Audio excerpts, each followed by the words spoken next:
Namaskar, I am Brinda Singh. Today I am going to deliver a lecture on care of newborn.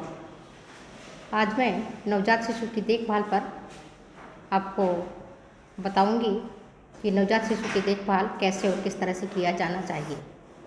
नवजात शिशु की देखभाल जानने से पहले हमें ये समझना है कि नवजात शिशु कहते किसको हैं। गर्भस्थ शिशु जो माँ के शरीर से जन्म लेता है उसको हम नियोनेट कहते हैं।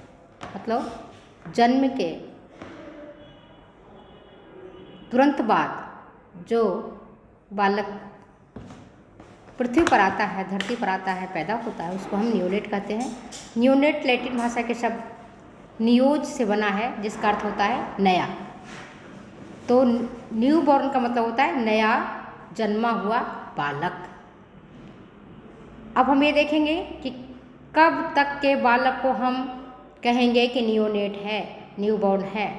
तो 1 माह तक के शिशु को हम नवजात शिशु कहते हैं।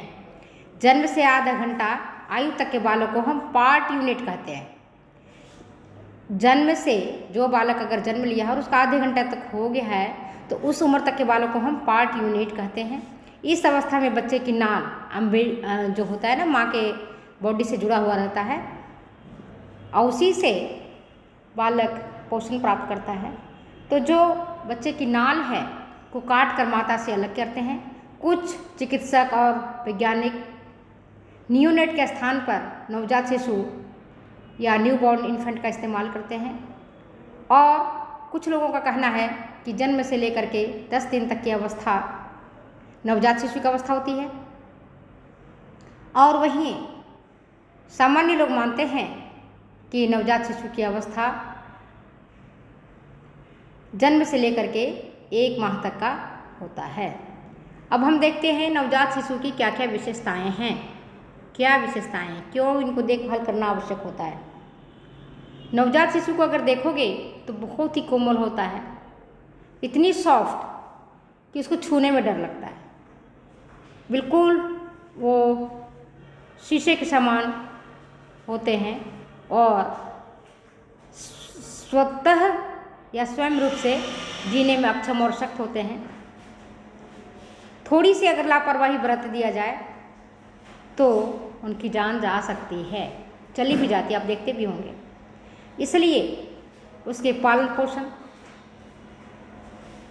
रख रखाव, देखभाल के लिए माता और अन्य व्यक्तियों की आवश्यकता होती है। नवजात शिशु की त्वचा का रंग देखोगे तो गुलाबी होता है। रक्त में हीमोग्लोबिन 17 से 19 ग्राम पर 100 मिलीलीटर होता है। शिशु की नाड़ी गति काफ़ी तेज 120 प्रति मिनट और श्वास गति 35 से 50 प्रति मिनट होती है। प्रारंभ में सांस उथली एवं नहीं दिखाने योग्य होती है। शिशु को जन्म के पश्चात सांस लेना आवश्यक होता है। अगर जन्म के पश्चात बालक 30 से 40 सेकंड के भीतर सांस नहीं लेता है अथवा नहीं रोता है तो उसके मस्तिष्क में ऑक्सीजन गैस की कमी हो जाती है और इसके कारण बालक की मृत्यु भी हो जाती है। इसलिए अक्सर आप देखते होंगे कि जब बालक पैदा होता है तो नर्स या दाई उसे उसके पैरों को ऊंचा करके, सिर नीचा करके और उसको उल्टा लिटाते हैं, उल्टा लटका करके उसको थपथपाते हैं। क्योंकि अगर ऑक्सीजन नहीं मिला ब्रेन तक तो बालक का मानसिक विकास ठीक प्रकार से नहीं हो पाएगा, क्योंकि मस्तिष्क की कोशिकाएं क्षतिग्रस्त हो जाएंगी। इसलिए आप अक्सर देखते हो कि जो बालक नहीं रोता है, सांस नहीं ले पाता है, उसे डॉक्टर या नर्स उल्टा करके उसके पैरों को ऊपर की तरफ पकड़ करके और सिर को नीचा करके उसको थपथपाते हैं, जिससे कि बालक रोने लगता है। शिशु के हाथ पैर मुड़े हुए होते हैं और आप अक्सर देखोगे कि छोटे बच्चे मुट्ठियाँ को कस करके बांध करके रखते हैं। तो कई लोग ऐसा कहते हैं कि जब हम आते हैं, धरती पर पैदा होते हैं, आध्यात्मिक दृष्टि से मैं बता रही हूँ आपको, कि कहते हैं जब हम आते हैं बहुत कुछ लेकर के आते हैं, क्योंकि छोटे बालक की मुट्ठियाँ कस करके बंधी हुई रहती हैं और बड़ी मुश्किल से खुलती हैं और अगर आप छोड़ दोगे तो पुनः बंद हो जाती हैं। आध्यात्मिक दृष्टि से ये कहते हैं कि जब बालक जन्म लेता है तो उसकी मुट्ठियाँ बंधी हुई होती हैं, अर्थात वह बहुत कुछ संसार में लेकर के आता है।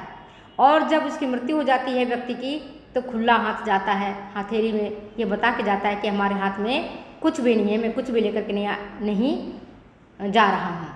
आया था तो मुट्ठी बंधी थी, खोल करके देखोगे तब भी खाली थी, और जब जा रहा हूँ तब पर भी हमारी मुट्ठियाँ खाली हैं। वह तीव्र गति से स्तनपान करता है। नवजात शिशु 24 घंटे में से 18 से 20 घंटे तक सोता है। भूख, प्यास, दर्द और अन्य कष्टों के कारण वह रोता है, लेकिन उसकी इतनी क्षमता नहीं होती है कि वह ये बता सके कि उसे क्या कष्ट हो रहा है और वो क्यों रो रहा है।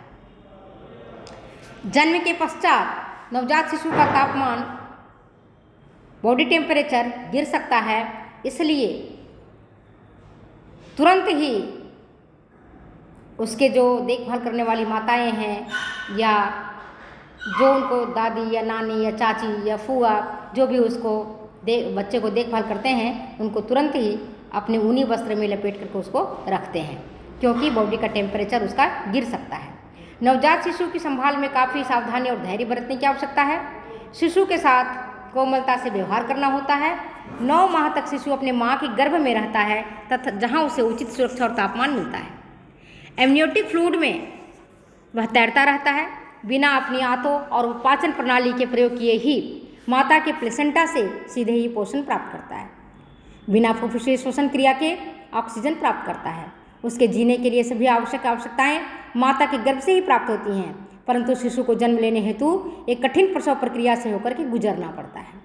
जटिल असहनीय प्रसव वेदना के कारण कई शिशुओं के मस्तिष्क में चोट लग जाती है। कई शिशु प्रसव प्रक्रिया में होने वाली जटिलताओं के कारण ऑक्सीजन की कमी से प्राण त्याग देते हैं। ऑक्सीजन की कमी से कई शिशुओं को हाइपोक्सीमिया जैसा रोग हो जाता है और इसलिए नवजात शिशु को काफ़ी सावधानीपूर्वक संभालना चाहिए। गर्म वस्त्र से ढककर गर्म बिस्तर पर लेटा देना चाहिए। ऊपर से जाली वाली मच्छरदानी लगा देनी चाहिए ताकि मक्खी मच्छर नवजात शिशु को परेशान नहीं करने पाए। जन्म के पश्चात शिशु को निम्नांकित शारीरिक क्रियाएँ करनी होती हैं। पहला होता है पल्मोनरी रेस्पिरेशन, जिसको हम फुफ्फुसीय श्वसन क्रिया कहते हैं। दूसरा होता है पाचन क्रिया की शुरुआत, जिसको हम डाइजेशन कहते हैं। तीसरा होता है रक्त परिसंचरण में परिवर्तनों की स्थापना। चौथा होता है ताप का नियंत्रण। पांचवा होता है रोग प्रतिरोधक क्षमता विकसित करना, टू डेवलप इम्यूनिटी पावर। इसमें फर्स्ट देखोगे फुफ्फुसीय श्वसन क्रिया का प्रारंभ, पल्मोनरी रेस्पिरेशन। जन्म के बाद शिशु को तत्काल सांस लेना जरूरी होता है। अगर बालक आधे मिनट 25 से 30 सेकंड के भीतर सांस नहीं लेता है तो ऑक्सीजन के अभाव के कारण उसके ब्रेन की कोशिकाएं क्षतिग्रस्त हो सकती हैं, जिससे वह बालक मंदबुद्धि का हो सकता है। उसके मानसिक विकास में बाधा उत्पन्न हो सकती है। गर्भावस्था में गर्भाशय में गर्भस्थ शिशु के फेफड़े ठोस होते हैं। वे बिल्कुल भी फैले हुए और हवायुक्त नहीं रहते हैं, और जो वायुकोष्ठ है जिसको हम एल्वेओली कहते हैं, उनकी कोशिकाएं सर्फेक्टेंट नामक एक पदार्थ का स्रावन करती हैं। ये पदार्थ वायुकोष्ठ के दीवारों को चिपकने से रोकती हैं। रक्त परिसंचरण के दौरान ऑक्सीजन की कमी एवं कार्बन डाइऑक्साइड की अधिकता के कारण श्वसन क्रिया उत्तेजित हो जाती हैं। इस कारण मेडुला में स्थित श्वसन केंद्र भी उत्तेजित हो जाते हैं। फलतः श्वसन क्रिया प्रारंभ हो जाती है, परंतु यदि कार्बन डाइऑक्साइड की बहुत अधिकता हो तो श्वसन केंद्र उत्तेजित नहीं होकर के मंद हो जाता है। जन्म के पश्चात शिशु रोने लगता है, और जब बालक रोता है तो उसके रोने के साथ ही श्वसन क्रिया प्रारंभ हो जाती है। अगर बालक ना रोए तो उसके पैरों को थोड़ा उसे ऊंचा करके, जैसे मैंने पहले भी बताया था, तलवों पर हल्की हल्की सी 3-4 थाप मारनी चाहिए। इससे श्वसन क्रिया आरंभ होने में सहायता मिलती है। परंतु कभी भी शिशु को ठंडे पानी में सिर न डुबाएं। कई बार माताएं अज्ञानतावश उनको पता नहीं चलता है तो शिशु को ठंडे पानी में उनके सिर को डाल देते हैं, जिससे कि बालक का जो बॉडी टेम्परेचर है और अधिक गिर जाता है और बालक के डेथ होने की संभावनाएं बढ़ जाती हैं। बेहतर ये होगा, जैसे कि मैंने आपको बताया, अगर बालक नहीं रो रहा है, सांस लेने में प्रॉब्लम आ रही है, तो उसको पैर को ऊपर ऊंचा कर दीजिए और उसके तलवों को थोड़ा थपथपाइए धीरे धीरे करके, और पीठ को भी आप थोड़ा थोड़ा हल्का हल्का थपथपाएंगे तो देखेंगे कि बालक सांस लेना प्रारंभ कर देता है। प्रारंभ में श्वसन क्रिया उथली उथली होती है, जो कभी कभी दिखाई नहीं देती है। कुछ घंटों तक श्वसन क्रिया तेज होती है। शिशु जितना अधिक रोता है उतने ही अधिक उसके फेफड़े फैलते हैं और फेफड़ों की कार्य क्षमता बढ़ती है। इसलिए प्रारंभ में शिशु को रोने के लिए उत्तेजित किया जाता है। नेक्स्ट है पाचन क्रिया का प्रारंभ। पाचन क्रिया का प्रारंभ, आप जानते हो कि जन्म के पश्चात, जन्म से पहले शिशु माता के गर्भ में ही अपना, जो मैंने आपको बताया नाभि नाल, माता का नाभि नाल शिशु के नाभि नाल से जुड़ा रहता है और इसी से उसको पोषण मिलता है। लेकिन जब वो जन्म लेता है तब वो माँ से बिल्कुल अलग हो जाता है। अब उसके नाभि नाल काट दिए जाते हैं और उसके नाभि नाल काट करके उसको नाभि को बांध दिया जाता है। तो जन्म के बाद शिशु को स्वयं ही जबड़ों से कसकर पकड़कर स्तनों को चूसना, निगलना, पाचन और अवशोषण करना होता है और मल त्याग भी करना होता है। माता के प्रथम दूध में कोलोस्ट्रोम होता है, जो ईश्वर शिशु की पाचन क्षमता के अनुसार ही माता के स्तनों से प्रवाहित होता है। भगवान ने क्या किया है, जैसे बालक की पाचन क्षमता जितना कम होता है उसी के अनुरूप माता का दूध के कंपोजिशन में भी, संगठन में भी परिवर्तन होता है। कोलोस्ट्रम सुपाच्य, पौष्टिक और सभी आवश्यक गुणों से भरपूर होता है। इसमें रोग रोधक प्रति क्षमता बहुत अधिक होती है। इसमें लैक्टोएल्बुमिन होता है जो शीघ्र ही पच जाता है। इसमें कैसिनोजेन नहीं पाया जाता है, अतः कोलोस्ट्रॉम शिशु को अवश्य पिलाया जाना चाहिए। आप देखोगे एक वर्ड आता है मेकोनियम, एक नया वर्ड है मेकोनियम। क्या होता है, नवजात शिशु के जो पहला मल निकलता है, जो नवविष्ठा होता है, उसको मेकोनियम कहते हैं। जो बालक पहली बार जब लैट्रिन का त्याग करता है तो उसको हम क्या कहते हैं, मेकोनियम कहते हैं। यह गहरे हरे रंग का होता है। इसमें पीतवर्ण, बाइल पिगमेंट्स, फैटी एसिड्स, श्लेष्मा और एपिथेलियल सेल्स होती हैं। यह नर्म, चिपचिपा एवं गंधहीन होता है। इसका संग्रह शिशु के शरीर में गर्भावस्था के चौथे माह से ही प्रारंभ हो जाता है। इस मल का विसर्जन जन्म के पश्चात 4-5 दिनों तक होता रहता है। जैसे जैसे शिशु माता का स्तनपान करता है उसका रंग भी हरे से पीला हो जाता है और अब यह गंधयुक्त रहता है। ये आज मैंने बताई शिशु की विशेषताएं। आगामी वीडियो में आगे बताऊंगी रक्त परिसंचरण में परिवर्तनों की स्थापना, ताप का नियंत्रण, रोग प्रतिरोधक क्षमता का विकसित करना। ये सारी जो पॉइंट्स हैं मैं अगले वीडियो में डिस्कस करूंगी।